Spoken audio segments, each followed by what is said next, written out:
When someone mentions chocolate, just watch the smiles appear. This magical food, shared and enjoyed to celebrate our happiest occasions, has held a special place in our lives for more than 2,000 years. Even scientists refer to it as Theobroma cacao, the food of the gods.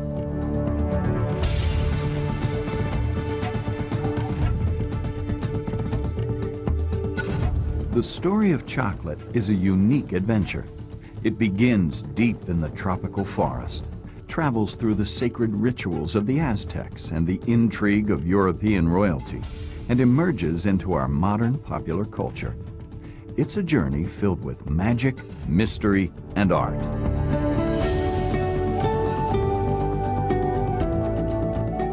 With its roots in the tropical rainforest, the cacao tree has been part of human culture for 2,000 years. The Mayans and Aztecs of Central America cultivated cacao trees long before the arrival of European explorers.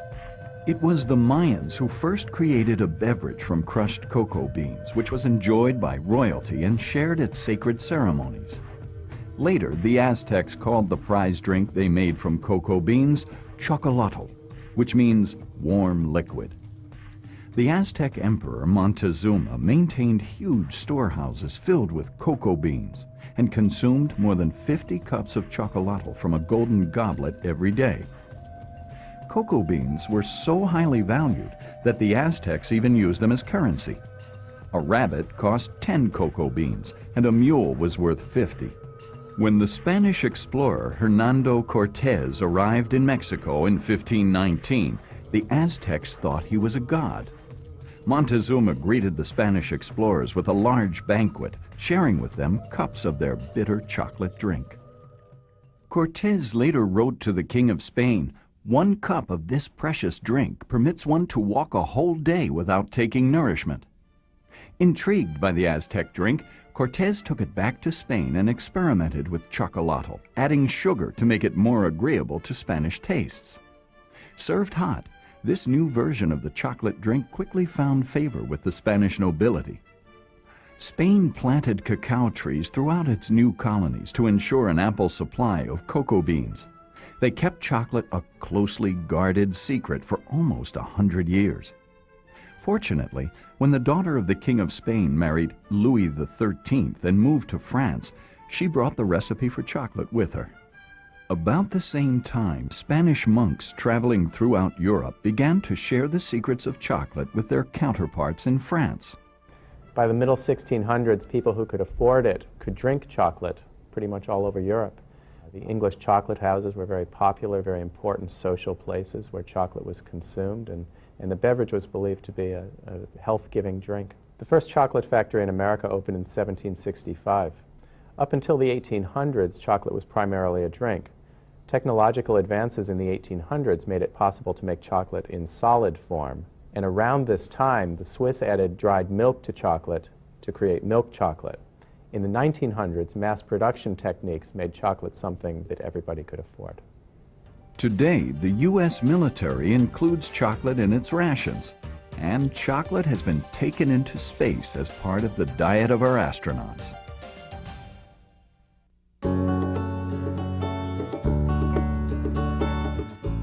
All chocolate begins with cocoa beans, the fruit of the cacao tree. The cacao tree is strictly a tropical plant, thriving only in hot, rainy climates. Cacao can only be cultivated within 20 degrees north or south of the equator. This delicate tree needs protection from direct sun and wind, and is usually planted under a canopy of taller trees, which provides the necessary shade. At maturity, the cultivated cacao tree stands 15 to 25 feet tall. Tiny pink or white flowers grow along the trunk and main branches of the tree. Of the thousands of flowers that grow on a single tree, less than 10% develop into mature fruit. These oval-shaped pods contain the seeds that will become cocoa beans. The pods grow directly from the trunk and major branches of the trees. At first, the pods are green or maroon in color. The pods ripen to a bright yellow gold or orange. Through sustainable growing techniques, small farmers cultivate cacao trees as part of a diverse agricultural environment, one that can support the farmer year after year, balancing economic needs with environmental preservation. The real beauty of this is also the fact that the agroforest, the cocoa agroforest, actually benefits the small farmer in addition to providing an important habitat for all kinds of wildlife, whether it's native species of birds and mammals, or whether it's migrating species, whatever. Biodiversity is very important in this cocoa production system in many different ways. Biodiversity means more products for the farmer in terms of fruits and timber and construction material, something they can either use or they can put into the market and get more cash to their economies. And by using what is known as machete technology, the farmers carefully prune their trees to keep them healthy and productive, reducing the need for harmful pesticides and fertilizers. That's the beauty of where the needs, the economic needs of the small cocoa farmer intersects beautifully the needs for biological conservation. Nearly all of the world's cocoa supply is grown on small farms. Less than 5% comes from large plantations where hundreds of trees are planted together. Such large-scale farming subjects the trees to full, intense sun. This stresses the cacao trees, making them susceptible to pests and disease, while requiring costly fertilizers. The World Cocoa Foundation supports sustainable cocoa growing in its mission to improve the standard of living for cocoa farmers around the world. In West Africa, Southeast Asia, and Latin America, the foundation teaches farmers efficient methods for producing quality cocoa in a sustainable, environmentally friendly manner. Already, this has resulted in a reduction in disease and pests, better cocoa bean yields, and higher incomes for small-scale farmers.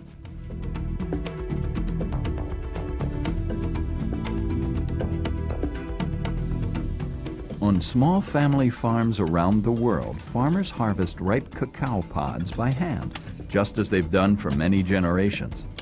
With a machete or a long pole knife, farmers cut each pod away from the tree. Experienced farmers carefully select the pods that are ready for harvesting. Pods ripen throughout the year since the growing season in the tropics is continuous. After harvesting, the pods are split open, and about 50 light yellow-colored seeds are scooped out, along with a sugary gelatin-like pulp, and placed in sturdy sacks or other containers. The gathered seeds and pulp are left to ferment for about 5 days. The seeds undergo biochemical changes during this time. Flavor develops, bitterness subsides, and the light yellow seeds turn a rich shade of brown. Once fermented, the cacao seeds become cocoa beans, and they begin to develop the familiar flavor and aroma of cocoa. Like any moisture-filled fruit, the beans must be dried to be preserved. Spread on racks or mats, the beans are turned frequently during this 5 to 7 day process. This can be done on the farm or at a processing plant. The dried beans, now called raw cocoa, are bagged, taken to market, and shipped to chocolate manufacturers worldwide.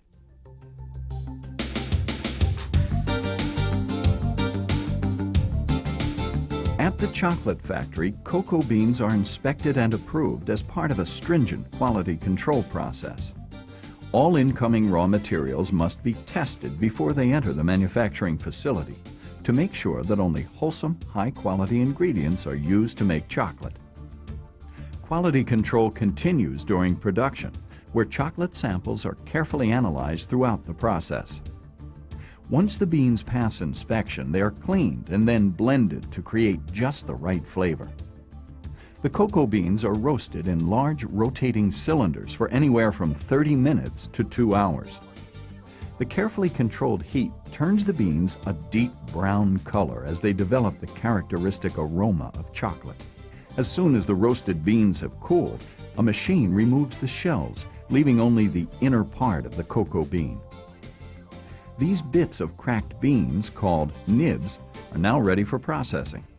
The nibs are conveyed to grinding mills where they are crushed between a series of heavy steel rollers or grinding stones.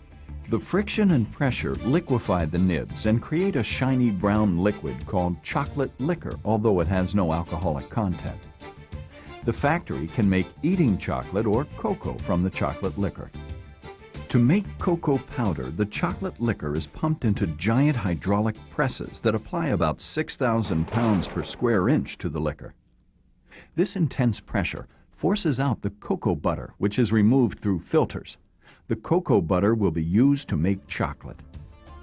The pressed cake that remains after the cocoa butter is removed can be cooled, pulverized, and sifted into cocoa powder.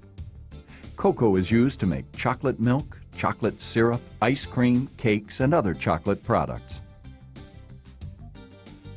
The art of chocolate making requires carefully mixing a variety of ingredients into the chocolate liquor. Milk to make milk chocolate, sugar to sweeten the chocolate liquor, extra cocoa butter for richer flavor and smoother texture, and lecithin from soybeans to help the warm chocolate flow easily to form bars and other shapes. The chocolate mixture is then finely ground or refined by passing through a series of heavy rollers set one atop the other.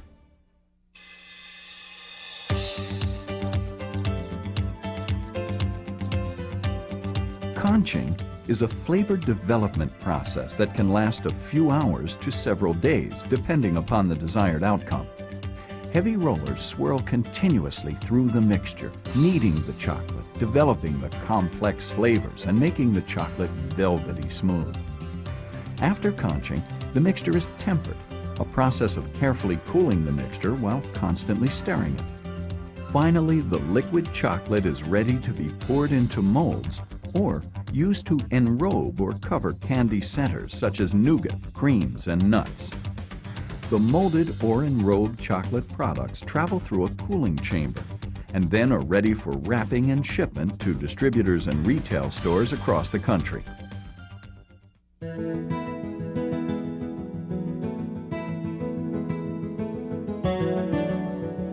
Chocolate can be a part of any healthy, active lifestyle, and some of the latest research points to potential health benefits from certain types of cocoa powder and dark chocolate. Chocolate is a complex plant food, and it's high in antioxidant compounds called flavonoids. And cocoa powder and dark chocolate are especially rich in these antioxidants. These antioxidants may have protective effects against certain diseases, including heart disease. Over the years, scientists have erased many myths about chocolate. For instance, did you know that chocolate contains very little caffeine? A typical chocolate bar contains about the same amount of caffeine found in a decaffeinated cup of coffee.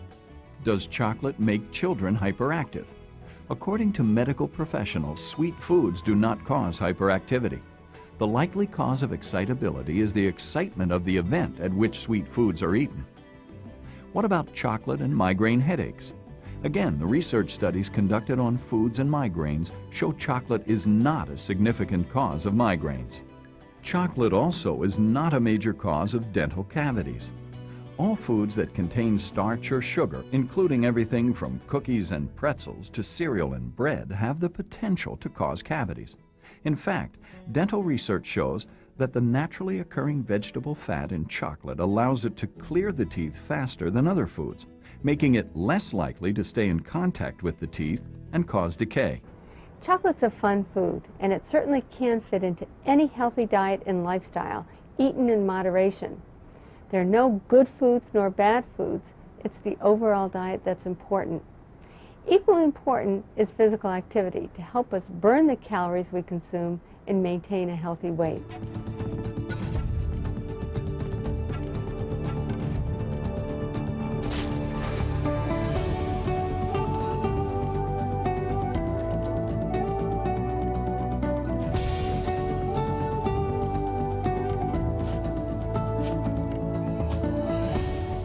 From the pre-Columbian dawn to the age of exploration, and from the scientific laboratory to modern manufacturing, chocolate has fascinated everyone with a taste for enchantment.